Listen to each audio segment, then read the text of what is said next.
Hi there, welcome to the Paradox of Change podcast and YouTube channel, your spot for everything mental health and personal growth. And we've got just the team for it.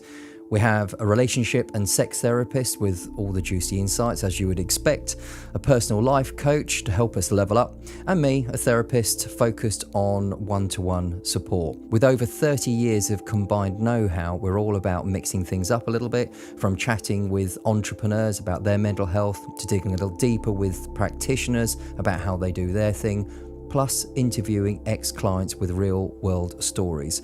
Our first guest today is Leilah Mirza, a holistic therapist working out the south of England. Leilah's had a myriad of radio and TV appearances, even hosting a number of shows helping people untangle their world. I think today's recording is more of a reason for us to connect more than anything else. We talk a little bit about the POC and its origins, and more importantly, some insight into how Leilah works. I hope you enjoy. We can sound like we're a proper studio then. What do you think of it? I think it's amazing. So this... I love it. Yeah. It's so technical. But I even love this, how you've done this, everything. Yes. Your branding. I love how you found your branding. Well... And it speaks. It's powerful. I mean, that's an interesting point. So the POC, as we're calling it, Paradox of Change, as a classically trained client-centered therapist, and I've got his book up there, Carl Rogers, if you've heard of him, so he pioneered client-centered therapy, and it was one of his books. He said that he'd noticed a thread that had run through his therapeutic work, which was when a client accepts themselves as they are, the curious paradoxes that they change. It resonated because I made it a reference to it in one of my pieces of coursework, and I think 4 years into it, the whole paradox of change, it kept on coming up for me. So it was speaking to me in some way, shape or form. Yeah. And then working with clients from sort of 2012 onwards, there's been a genuine recognition that whether we exhaust the dialogue or the identity that we might have, there is a point where a client will just switch and start making positive changes, new aspirations, doing things that scares them, whatever it might be. So that's kind of the reason for it. Yeah. And then I was thinking, as far as branding is concerned, I think I just like the colours, the kind of royal blue. Yeah. I mean, I even like this universe part of it as well. I can't remember where I got that original image. I did the graphic was interesting because Chat GPT, where you can just talk to AI. I asked Chat GPT and another app what images were conjured up with the word paradox, and nothing came up that was any use at all.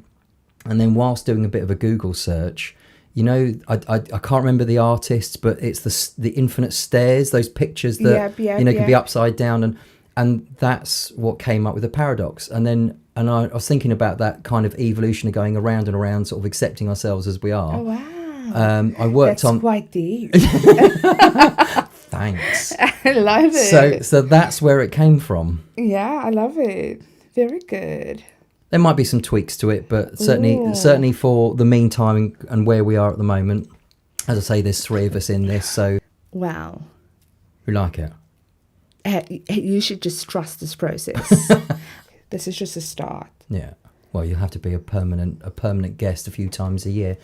So if we think about your background and who you are, let's say pretend you've never met me and we've got our audience listening, tell me a little bit about sort of who you are and how you became, explain to me your therapy, because you're an integrative therapist or you're a holistic therapist. Is that kind of your title? Yeah.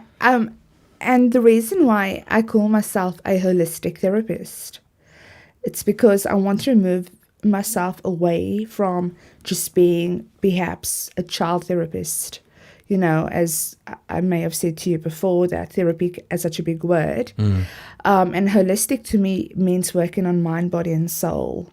I want to focus on the whole person, their whole character, to what's made them the way they are, from understanding their childhood, understanding their character, their human design, basically, to what have led them to the path. How long have you been doing this now? So I started in 2014. Same as me. Well, yeah, Oh, really? I qualified 2014 Yeah. and started the journey 2010. Yeah. I just had this deep desire. I always loved people from a child.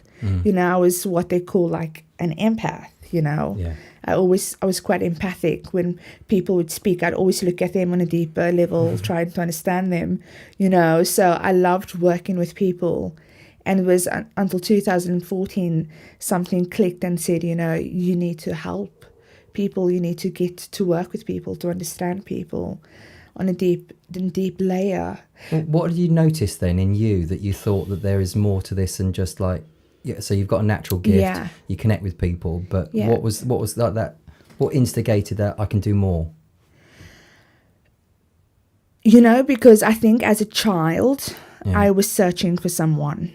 And I basically became the person that I was looking for. You became the go-to person. Yeah, for me. And I thought if we can open that light bulb in anyone else, I'd be the one who would happily do this for people. You know, so I noticed my power more in helping people. Not my power, because I don't want to own it, because I feel like we are catalysts. We open the path for people and we show people their potential. So I don't want to say like, hey, it's because of me, I'm the guru, I changed your life, because I don't believe in that. I feel like we are catalysts in people's life, and we meet them at certain places where they need us, you know. So would you say your kind of your demographic of the clients that you find, how do they manifest themselves? Where do you find the people you want to help? When I started doing therapy, I realized that therapy is a very broad term. Well, we were just talking about this, weren't we? Exactly. I mean, you could be a child therapist, a play therapist, a sex therapist, or whatever therapist.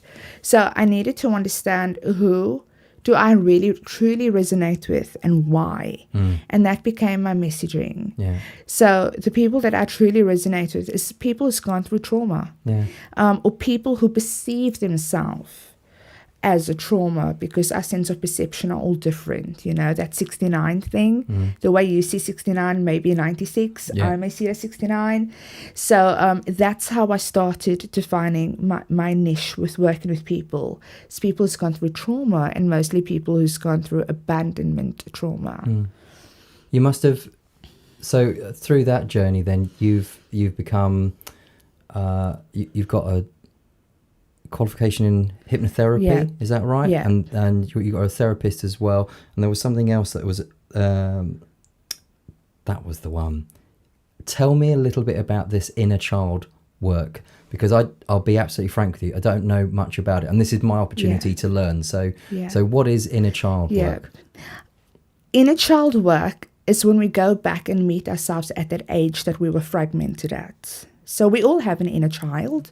So we have the chronological inner child, and we're the biological child. So we have to make sure that they are amalgamated, because 90% of our subconscious is programmed based on our childhood experiences. Okay. Yeah, so basically what I'm trying to say is our responses, the way we carry on in the world, is based on our stories that we have formed. Yes. So if we have gone through, for example, like a trauma as a child, let's say about perhaps, let's use this one, finance. Yeah. Maybe we grew up in a childhood where money was a struggle, and there was a lot of scarcity, and there was a lot of fear around money. And as we become older, we have this fear around money, or we kind of manifest this in our lives, that we tend to have this distorted relationship with money. And this is because we have some beliefs that's been formed in our childhood. Yeah.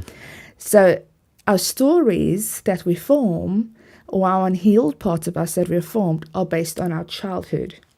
And that's the inner child work that we do. So that was a good example, sort of the financial side. It actually resonated with me. I think when I was a young man, there was, as far as my family was concerned, they were fairly well off. Mm-hmm. So I didn't earn the respect of finances. It's only until I was out in the big wide world later on that I had to have a better quality relationship with it. So that kind of makes sense.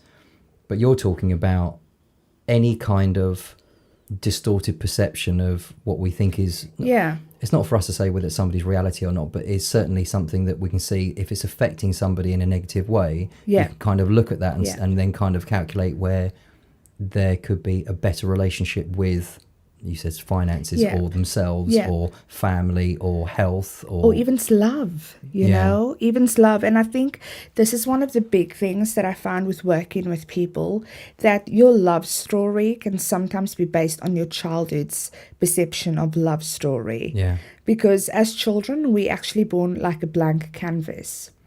And us as parents, we start installing beliefs on our children. Like, oh, don't go there because if you walk that side, you're going to get hurt. Or the snake will bite you, because the child doesn't know that the snake is going to bite, But we install these beliefs. So our love story can also be formed on what we perceived as what our parents shown each other perhaps. So, for example, what my mother showed my father, what my father showed my mother, could have become my love story. So just for like an example, because I now use this in lots of interviews, right? So my father and my mother, I was born in Cape Town, South Africa. Yeah. And my father is mixed race. So we're classed as like colored. So it's okay for us to use this term in South Africa. Yeah. It's not actually offensive. So they're very strict, and they can be quite possessive. So my father was quite strict. He was quite possessive. On some level, it could be as quite seen as controlling. So I would then form relationships with males who would be strict and possessive and controlling. Well, that's normal. Because to me, that was normal. And that was what love looked like. Even so, that was not true. But that's what my subconscious mind saw what love looked like. So I based my love story on that. So even though I didn't want to recreate those relationships, I didn't want to be in a relationship with a man who is perhaps violent or aggressive or perhaps controlling and abusive or, unhealthy in some toxic ways. I was manifesting that because it was safe. So the brain sees what's safe, even though it's not healthy, but it's what's known. And it's interesting you're saying about manifesting. We do, whether we realise it or not, if we think negative, we breed, we evolve into a negative mindset and we attract it. Yeah. And it's so true in the opposite term. You do, if you think positive, which is a hard thing to do. It's a gradual shift into that way of being. Positive things do happen. Yeah, absolutely. Because in our life, 80% of our life is based on our mindset, and then the rest is 30% is based on action. So it all really starts in here. So a healthy mind's a healthy life. Definitely. I was just thinking about sort of some of the client work that I might have when we talk about some of the self concepts that someone might have from a very early age, and then you hear some of their history, whether it might be a critical parent, can't do this, can't do that, can't do this, can't do that, having that drummed in every day, and then I'm sat with this lovely human being, and they are repeating word for word, oh well, I can't do this, I can't do that, and it is just evolved into the next demographic of that family unit. It's hard to see, but also I feel a lot of value when that person can start to, client-centered therapy, one of the core components is being congruent. So being okay with not being okay, being compassionate, being comfortable, and holding yourself accountable more than anything else. And I like the fact that when I can replicate a nice, safe environment, positive way of being, open and not scared of change, all those kind of things. So you evolve into this nice, comfortable conversation. They start to recognize how that fits in with their own self-image. Yes. And they start to go, actually, I'm not seeing this right, am I? Or I'm not. My history is coming into play. So I'm not a bad person. I'm not an ugly person. I'm not a fat person. I'm not this. It's just that's what I've been told. Yes. And you must. I guess that's in part some of the child. I'm trying to connect the dots here with your inner child work. Yeah, because that's ultimately what people are seeking. Yeah. People are seeking connection. Humans are born to connect. But it's hard to change, isn't it? Exactly. And we were only talking about this when we were having a cup of tea just before we started. If you have two kind of people, the ones that are holding themselves rigid, their identity, terrified of change. So they might be aggressive, they might be abrupt, they might have absolutely zero self-esteem, versus others that might be a little bit more empathic, as you were saying, but they at some point they hold themselves accountable to a shift or a change, and then they go, I'm open to that change, I'll come to therapy. So I think it's a journey. The world is basically, we're on a journey. And I think sometimes not everybody is ready to go in there, and that could be because it could be too painful, for some people to go into those to become internal. It's basically taking accountability. It's going and... That's a big thing. Yeah, absolutely. It's a big thing. And not everybody is truly ready to take accountability for things. And I've seen this. And even in therapy, there are some people who go, I want to heal. Great. Yeah. And there are some people who really want to heal. Yeah. Some people are really looking to do the deep work. And I mean, this is called secondary gains. I don't know if you've ever heard of this word before. No, tell me more about that. Secondary gains, trauma, it's basically when we want to heal, but we hold on to our trauma as well, because we're gaining something from having that trauma. Ah, okay. I understand that. It's a bit like trauma bonds, when you have two individuals that become best of friends or lovers or whatever, because they've both been through the same trauma. Hurt. Yeah. It's like going to a park and saying like, hey, my husband went and neglected me last week and he's done this. And then another lady goes, yeah, my husband too. Oh, let's have coffee. Let's both revel around in this trauma together. Exactly. It makes me feel good. Yeah, but it's not positive. Exactly. It's not aligned. It's not healthy. But you get this with people as well. People who perhaps use their illnesses because it gives them the attention of needing to be loved, needing to be validated. And this is that victim archetype that we have. So people who use the pity story. But there is a desire in some people who really do want to heal. Maybe this is in part the reason why there's a group of us that have started this podcast, because we want to have, I said to you before, I don't want to sensationalize people, don't want to put people under the microscope, don't want to embarrass these lovely human beings that are going to spend some time with us. But I think when we think about those traumas and we think about those identities, it is nice that we can bring about those conversations. We can say, well, there's lots of people like this. You don't hold on to the identity.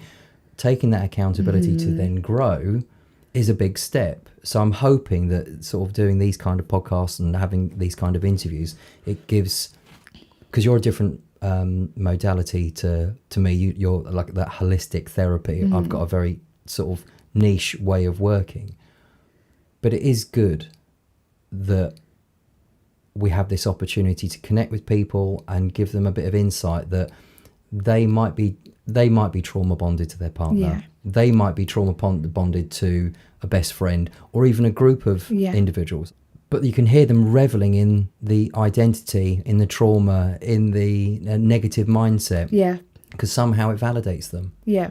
Well, like attracts like, doesn't it? Yeah. Sometimes. And you know that saying that you are the 5 people you hang around with. I think Tony Robbins may have said that. There are loads of people who may have said this, that you are the first 5 people that you hang around with. So if there's I've heard that, yeah. Yeah, so like I've seen women who's gone through some form of narcissistic abuse or some form of abuse by their partners, and they form like almost not like a groupie, but they form like this friendship with other women who are in a similar, like a support group. But it doesn't actually help them to heal. It actually keeps them stuck on some way because they are not shifting from that. They are staying in that emotion, in that energy, you know, so there's no real awareness to pull them out or help. No. That's common. It's commonplace, and it's such a huge ask to shift out of that mindset. It's a huge ask if you're potentially under the microscope when, you know, the mirror's been held up, and then you realise that you're doing something that actually could be quite seen as quite embarrassing or shameful.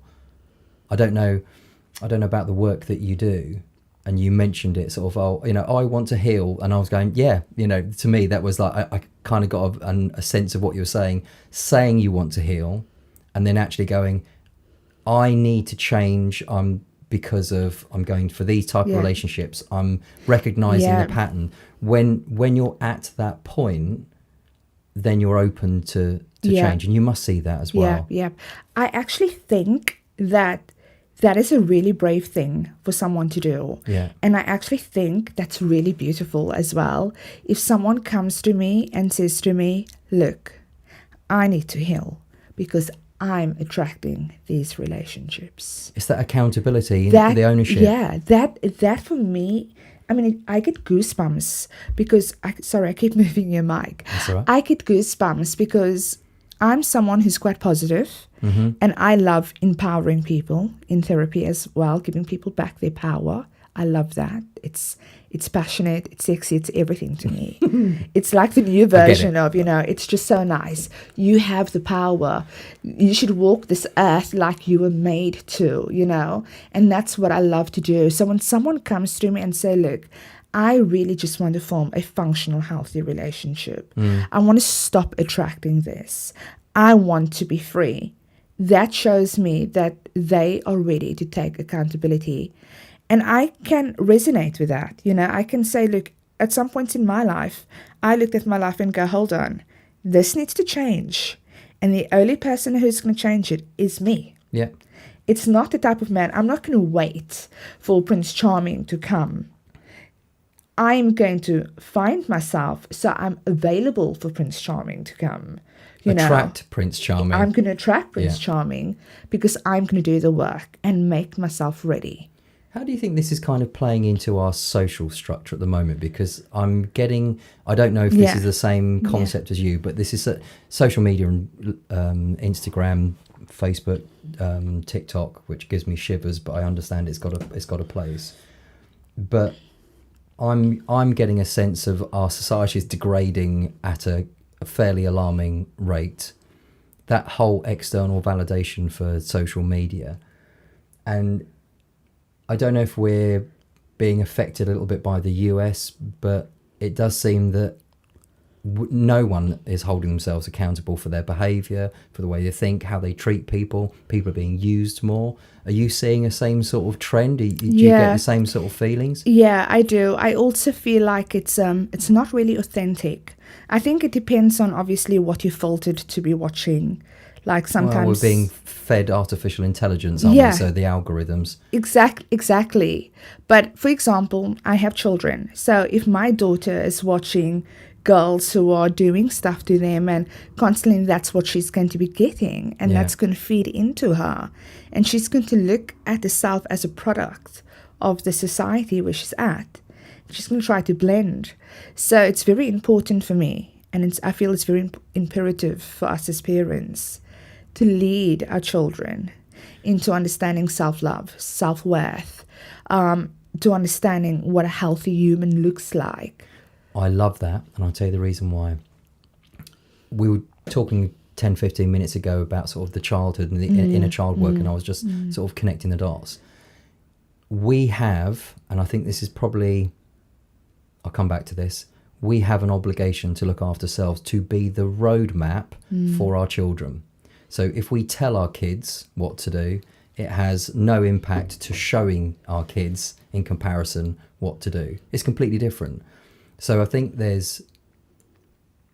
I would say there are a lot of parents that might be quite critical of their children to try and show them, or, hand them an iPad or a phone, and then we're at risk of having our kids being brought up by the internet, which quite frankly terrifies me. Yeah. Well, amazing. I want to clap my hands to what you just said.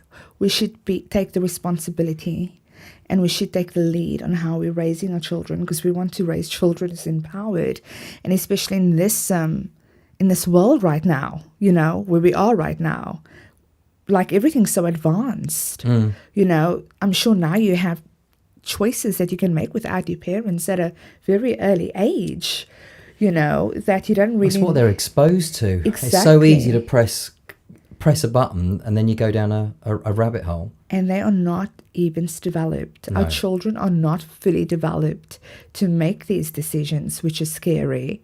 So this is why it's so important to have healthy parents and conscious parents who are self-aware of what's going on around. What's your interpretation of self-awareness? Self-awareness for me is about going inside. It's about being internal, thinking first, thinking before you cast a judgment, thinking before you speak. It's much about being present inside of yourself first. I often think about, there's also the element of taking accountability, and also thinking about how and having empathy for others, so we can have some kind of idea about how we impact others and how we kind of serve other people, how we fit in, how we can be better in our community. Yeah.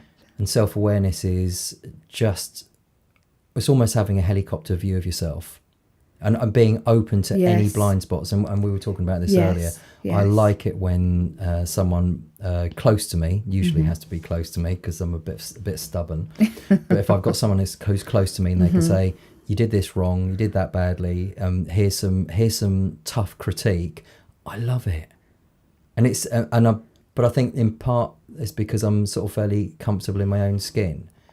But that self-awareness doesn't come overnight, does it? And you must know that from your own work and the work you do with your clients. Self-awareness is, once you learn a little bit, there's a bigger gap. There's more to learn. Yeah. It cascades. Well, that kind of shows, Elliot, it shows that you have actually healed quite a lot. I mean, we're all humans, so we all have a healing journey. I mean, I'm sure there are masters and gurus, whatever, who has a healing journey, so we're all on a journey. But it shows that you have done a lot of work. To become self-aware requires the work. Someone who's formed in trauma, someone who has grew up, who's quite defensive, it's not going to take that very well. And I think that's one of the key attributes of someone without self-awareness, is the defensive elements that you see spark in conversations. Yeah, it's a little giveaway, isn't it? Yeah, and it's that, why is this happening to me? Are you attacking me? Or the constant need to defend when you're trying to have a conversation with. That's a sign, really, that there needs to be some therapy, not maybe therapy, but perhaps healing. What I don't like to tell people is like, you need therapy. I always like to tell people, perhaps you're going to go on a journey, a self-journey, a self-awareness journey, a self-healing journey. What would you say to anyone that is on the cusp of wanting to progress, wanting to find a therapist, or wanting to evolve? If you were speaking to someone that's been in a bad place and they're going, where do I go from here? What do you recommend me doing? What would kind of be your advice, you think? I definitely think it's important to find someone that you really resonate with. that you're as in aligned with. potentially a therapist or a modality, or with a modality, with the therapist. You should do research, and I feel like we have so much at our hands now that we can do the research with. For example, like I'm a therapist, so I will look for the modalities that I feel resonates with me and my clients. So, for example, at the moment, I'm doing this EMDR therapy, the training in this. I'm glad you brought that up, because I was gonna ask you about this. Yeah, but I would only do it if I know that it will be as useful towards my clients for me, because most of my work is based on going deep, diving deep. Tell me about your childhood. Tell me about your relationship with your mother and father. What did you witness? How did you feel? So most of my work is basically going back and digging into the inner child work, and being almost like the detective, then finding out what has happened or where they form the interpretations. But then I have adults who has perhaps been abused or have gone through some form of traumas, that I know that EMDR therapy will help them through the process. So tell us what EMDR is. That did I get it right? Yes, eye movement. Right. So it's rapid eye movement, isn't it? Yeah. It's eye movement desensitization. Right. So basically, when we go through a trauma, say for example, we sit outside and a man walks past and he starts hitting his wife. What a silly example, but anyway. No, it's a good example. I've got the image in my head now. Yeah, so you see the image, but what your eyes are seeing. So your eyes are seeing the image, but it's sending the feeling to the brain. It's feeding the brain with the emotions. So it's giving you feelings. It's giving you memory, right? So that's what happens, because the eye's connected to the brain. So by doing eye movement, we are trying to remove the feeling from the event, because history cannot be cleared. We can't cancel history, but we can change the feeling, because feelings is what gives us a story. And humans usually really rely on feelings and emotions a lot more. They hold on to feelings and emotions a lot more. I think the story thing is something I might say in our therapy work. You hear the story when a client first comes to spend some time working together with me, and the story might go on for a couple of weeks. It might be on repeat mode for quite a few times, and then it's uncovering very quickly that they're just stuck in this loop. And it's lovely when you have the opportunity for them to go, okay, I'm seeing the pattern, seeing what I'm holding on to. That actually isn't my identity. I need to hold myself accountable for this, because I'm holding on to it. I'm not letting go. And then we kind of explore what are we holding on to? My identity, who I am. Yeah. But you see, when you go through that story with your client and you ask your client, how does this make you feel? And what does that make you? So if my client usually has gone through a trauma, I said, and how did that make you feel? They will tell me, I felt unlovable, or I felt like unheard. And what does it make you? It makes me nothing. So they used that one story, and that one story branched out into so many things. That's the narrative of how they live from that point onwards. Narrative. Yeah. And that's why I said humans hold on to that narrative. Humans hold on to that feeling. So when we work with the inner child, we say, take me back to that time. So it's a bit like regression. Yeah. Take me back to that event. What happened? So what happened when you had your first memory about money, right? Oh, there was debt collectors by our door. Yeah. And I was really scared. What did it make you feel? It made me feel like we're going to be in trouble, and what did I do? If you keep digging into those, you can see how all these beliefs start to tap and stack and stack and stack on top of each other. And those beliefs becomes their narrative for their current life. And it doesn't play out very well when you're trying to be a grown-up and an adult, where you've got bills to pay and you've got a job to do. Exactly. And that's why we have a lot of broken adults who are still recovering from their childhood. But it doesn't necessarily make it like you're broken, because I think that it's just the space that where you're at. We have to meet people at where they're at. To some people, I would ask them, do you have a trauma? Have you gone through a trauma? And they go, no, absolutely not. Well, and we don't know what we don't know. You know, Exactly. there's, you know, I don't think I have a client that comes to me who says, I've got this exact problem, because it's never the one that we end up working on, ever. Yeah. It's very clear that we might have a perception, maybe it's that the self-awareness thing kicks in, and then we start to maybe with inner child work, those things can come out, and you can start to connect the dots as to why you're holding on to a persona, or why you're holding on to a hurt or a feeling, because it makes us feel, strangely enough, safe, because it's the better option of safe versus going out and doing something which is terrifying in the big world. Exactly.